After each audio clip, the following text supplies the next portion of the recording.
Trying to control your life is what's keeping you from living it. I've spent decades watching people, including myself, make the same fundamental mistake, mistaking the map for the territory, the menu for the meal. You know what I mean. I once said that the meaning of life is just to be alive. And yet most of us spend our entire existence running toward some imagined future or away from some dreaded past, never actually inhabiting the only moment we truly have, this one. Let me ask you something. Have you ever found yourself at Thanksgiving dinner watching your adult son or daughter make choices you would never make, raising their kids in ways that seem completely wrong to you, and felt that burning need to step in, to correct, to control? Maybe it's how they discipline the grandchildren, or maybe it's their politics, their career choices, their marriages. You sit there, fork in hand, feeling that familiar tension in your chest, thinking, if only they would listen to me, if only they understood what I know after all these years. Or perhaps you retired last year or 5 years ago, and suddenly the structure that defined you for 40 years is gone.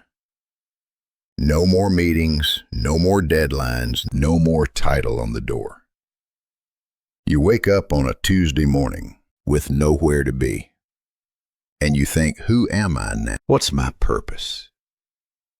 The silence feels unbearable, so you fill it with busy work, with projects, with anything to recreate that sense of being needed, being important.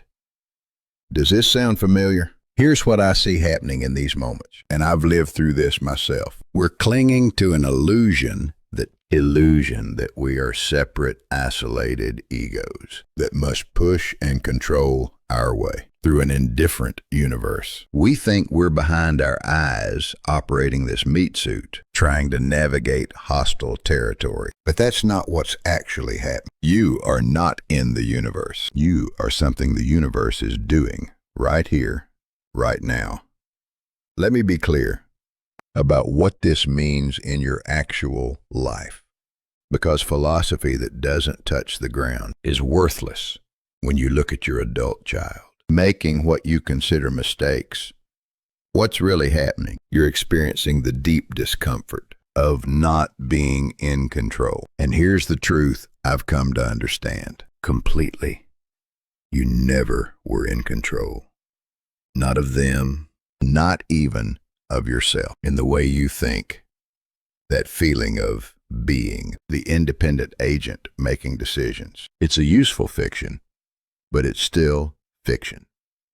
Your thoughts appear to you. You don't manufacture them. Where did your next thought come from before you thought it? So when I'm sitting at that same Thanksgiving table, watching someone I love head in a direction I wouldn't choose, here's what I do differently. I stop. I breathe. I recognize that this person, this unique expression of the universe, is following their own path exactly as they must, not because of some predetermined fate, but because they are the sum total of infinite causes and conditions playing out right now, just as I am. My need to control them is just my ego, trying to prove it exists, trying to validate itself by making the world conform to its preferences. Instead, I practice what I call wise passivity. I offer my perspective when asked. I share my experience without attachment to whether they take it. And most importantly, I remember that life is not a project to be completed, but a dance to be experienced. Think about music for a moment. When you listen to a symphony, you don't say the purpose of this music is to reach the final note. That would be absurd. The point of music is the music itself, each note as it arrives. Life is exactly the same. The point of dancing isn't to end up in a particular spot on the floor. It's the dancing. Your children's lives are their dance, not yours. Your life after retirement is not the absence of purpose, it's the opportunity to finally understand that purpose was always a phantom. The retirement question goes deeper than just losing a role. When you worked for 40 years, you probably identified completely with your position, your achievements, your salary, your reputation.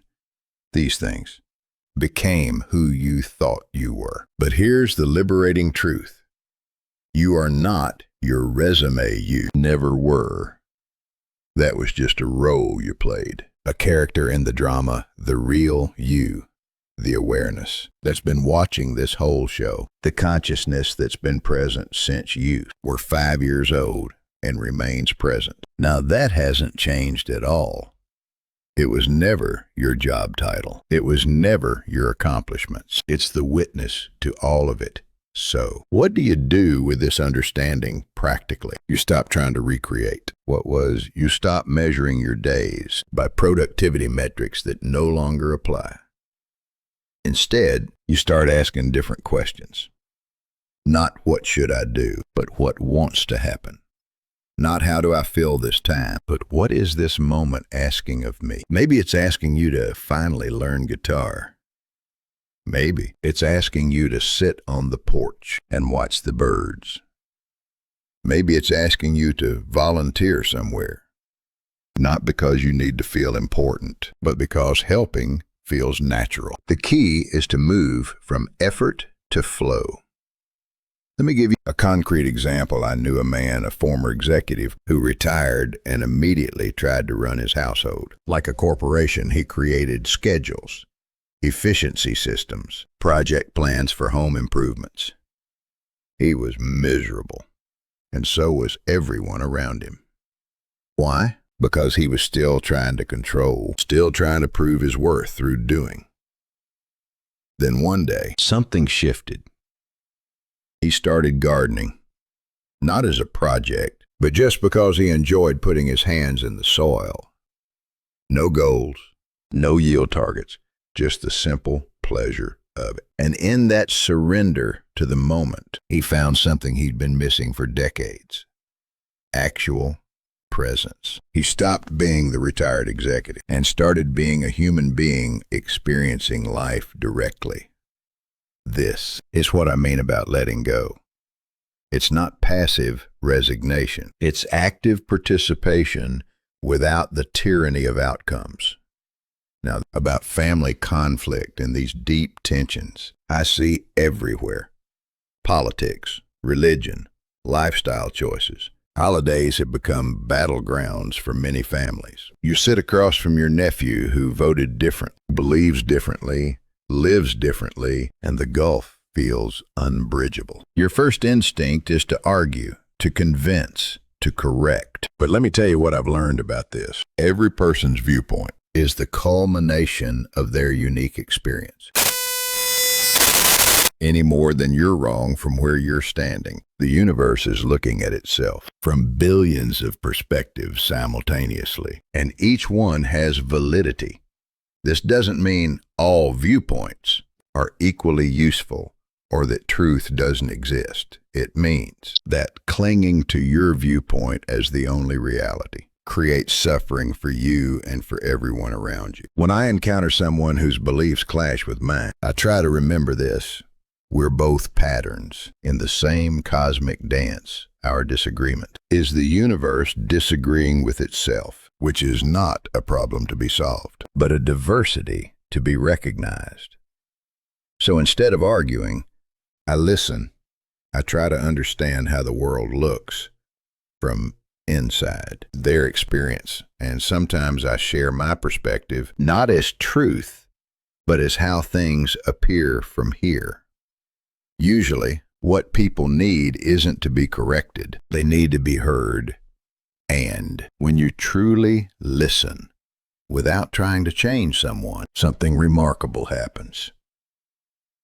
The defensiveness drops. The walls come down. You might not change each other's minds, but you remember that you're family, that you're connected by something deeper than politics or religion. Let's talk about loneliness, because this is perhaps the most painful thing I see in people as they age. Friends die, spouses die, children move away.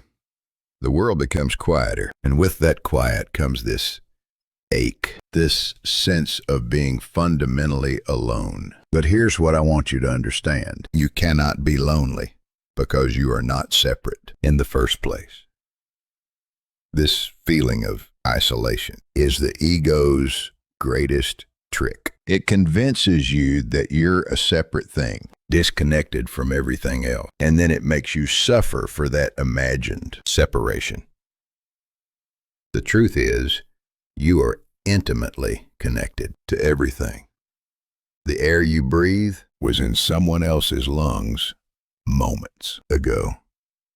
The atoms in your body were forged in ancient stars. Your consciousness is not produced by your brain. It's something consciousness is doing. You are not a stranger in a foreign land. You are this land becoming aware of itself. When loneliness arises, don't run from it.